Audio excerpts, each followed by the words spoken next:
Good morning and welcome to another segment of Capitol Preview. I'm Bill Peard and I'll be your host this morning. Our guest today on Capitol Preview is Senator Brad Zaun from Urbandale. Senator, I appreciate you coming in this morning. Great to be with Brady's dad. Thank you, Senator. Hey, Senator, I know a big part of the legislative process is educational reform. Do you want to kind of run through that a little bit and give people an idea of what we're talking about when we talk about educational reform? Absolutely. Unfortunately, my bill didn't go anywhere, but I truly believe that to have increase in student performance in the state of Iowa for all of our K through 12 is we've got to get back to more local control. I have a bill that says that we would eliminate the Department of Education, and then it would go to all the responsibilities would be with the local school boards in the state of Iowa. Certainly understand that's controversial. I call it a local control bill more than eliminating part of government, which I think is needed. I know that every school district's different. One size doesn't fit all. The other part of my bill is an education savings account, which allows parents to go to wherever the best opportunity for their children, and that would be homeschool, public schools, or non-public schools. I believe that we need to have more local control by the parents, and I know based on what's happened, it's happened in Washington, D.C., for example, student performance increases. Excellent, excellent. Senator, I know we went through, Friday was the funnel, the second funnel of the legislative season, which means that bills that have not gone through committee died. Right, they got to go through either chamber and through the appropriate committee, and there was a lot of bills that died, which is healthy because I truly believe the more bills that we pass, the more pain we inflict on every Iowan's life.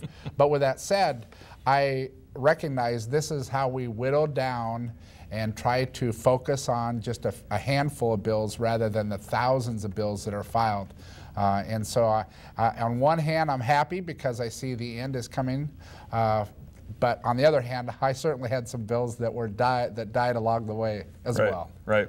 So, Senator, what do you think will happen now? We're starting the 13th week of the session. The session is supposed to end May 1st. That's when you guys, the per diem runs out for you guys being paid your expenses. So where do you think it's going to go from here, starting with this 13th week? I think the biggest roadblock is the education funding. That is the one thing that's going to have to be negotiated out. The good news is it is in conference committee right now. My guess is we'll be there about the middle of May. Usually it takes a week after we quit getting their per diems. You know, if you're in a more rural area or farther from Des Moines, you get a little bit more money. So it's not such a concern for me, and it shouldn't be a concern for any of us. We need to do the work that we need to do. Right. But I believe that we'll get something wrapped up, you know, probably a couple weeks after the May 1st deadline. You know, Senator, I know that there's a lot of times, or a lot of bills go through the subcommittee process and then they go through the full committee process. So what will be the difference now that we've gone through the second funnel? Will it be more floor debate now on bills and then kind of take us through that a little bit? Yeah, what happens is, as you mentioned, that we went through the first funnel, the second funnel. Now, for the most part, the committees do not meet. Now, Ways and Means does meet as well as Appropriations. But for the most part, all the committees are done doing their business. Basically, what's going to happen is we'll be up there most all the time to do floor debate, and House bills and Senate bills be bouncing back and forth from in each chamber. Now, can you, so if a bill goes up there, can a bill be amended while you guys are debating it? Absolutely. I've got some amendments that I'm going to have. First of all, it needs to fit within the Code of Iowa to be called germane, which means that we can have a vote on it. A lot of times the President or the Speaker of the House will rule it's non-germane. But yes, I'm going to have a lot of amendments, and there will be some of my colleagues that will have a lot of amendments as well to try to get some of that legislation through that was killed through the process up to this date. So that doesn't really necessarily slow a bill down because amendments are being added, right? Well, amendments, it's hard to get an amendment on. You got to remember, in the Senate, we have to approve the amendment, and then of course it's got to go over to the House. When we get down to the end game, pretty much the negotiations have been done and everything's been decided on, and so you're less likely to be able to get an amendment on a bill. Got it, because it's kind of finished then. I know you are not a big advocate of traffic light or traffic camera enforcement. You want to kind of run through that a little bit? Well, I and did have give us a history of your Yes, I did involvement have with that. several bills to shut those traffic enforcement cameras down. With that said, the most important thing is I want all the people that are listening, they need to abide by the traffic laws that are there. But I see a lot of communities out there taking advantage of this. I was very happy the Department of Transportation came out with their ruling and said that most all the traffic enforcement cameras on the state highways and the interstates have to be taken down, including Des Moines. There is one exception in Cedar Rapids on the S-curve, which I do hear, and I've seen that there is some safety benefits to that. But this isn't just about taking money from people.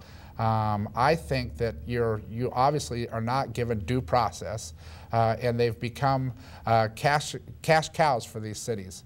And I really believe, and I'm hearing because the proliferation of these cameras throughout the state is just increased significantly. And there's fees anywhere from $75 up to $150 around the Sioux City area, and I think that's taking advantage of the citizens that I represent. Now they said, I'm going to go back a little bit. Who was the authority that ruled on the That was the traffic camera? Department of Transportation. See, they have, they certainly have jurisdiction over Right. our interstates and our highways. I know that there's going to be some appeals.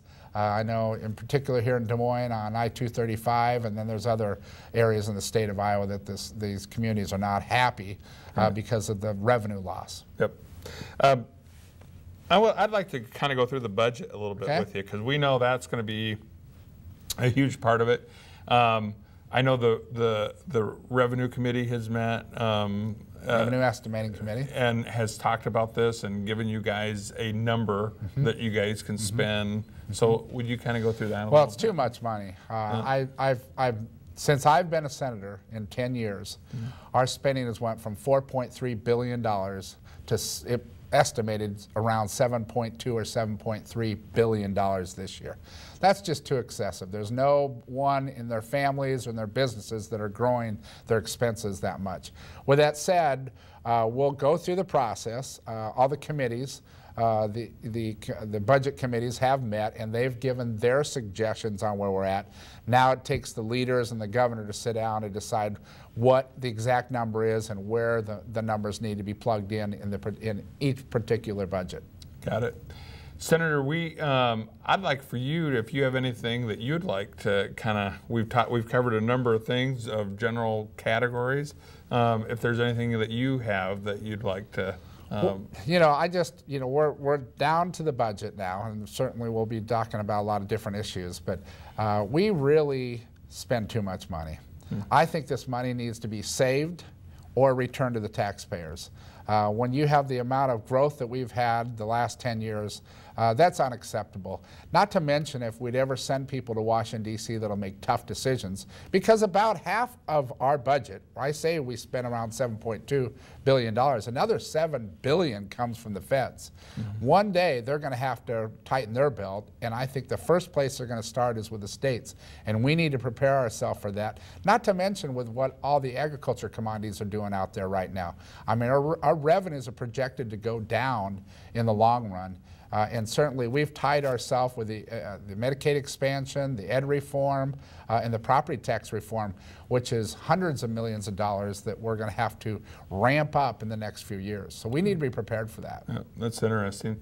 Senator, I know that your background, because I do know you personally, and I know you're mayor of Urbandale. Yep. So tell me, I'm just curious. I mean, this is more on a personal note. Okay. Being mayor of a city like Urbandale and being a senator, how that is similar. It is, and how it's different. It is a lot different. Yeah. I would say when you're a mayor, a school board member, or a supervisor, you're very close to the people. Now, I have town halls and I return emails and phone calls to everybody, but your job is 24 hours a day, 7 days a week.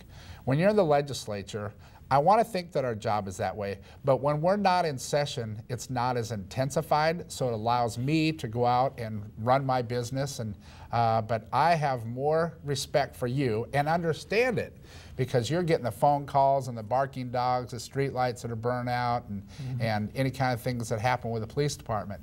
So it is a lot different. But I would have to say that it is gratifying being a mayor, because I only had to come up with 3 votes, where right now I got to come up with 26 votes in the Iowa Senate, plus we got to get the governor on board as well as the majority of the House. I would have to say, and I've told our guests here before, both parties, both the representatives and the senators, that I am proud of the way our State House works, the Iowa State House works, because even though there's that little bit of a filtration between the public, you still can go up there at any time, walk up to a senator or a House person and talk to them. Yep, and I take pride in what I've been able to accomplish, and certainly was very happy about what I did for the city of Urbandale, and now for the residents of Urbandale, Johnston, and Grimes, as well as I'm an Iowa State Senator. Right. And I return every phone call, and I'll talk to anybody, meet over coffee, whoever they want. So really it hasn't changed a lot, and I agree with you. The process was set up that way to make it a little bit more difficult, or our Iowa code books would be 100 books wide, Yeah. Well, I think we have managed to kind of sidestep that of the federal level and kind of the log jam that they have created. Yep. In the Iowa State House, I think you guys do negotiate and you work together for the good of Iowa. Yep, we all do. And I love to hear you say that you're a senator for Iowa and not just a senator for Urbandale. I keep that in mind every day. Yep. All right. Well, thank you, Senator, for being on this morning. Appreciate it very much. Our guest today on Capitol Preview has been Senator Brad Zaun, Republican from Urbandale. We appreciate you tuning in so you can hear the concerns of Iowans addressed by your senators and House members. Thank you.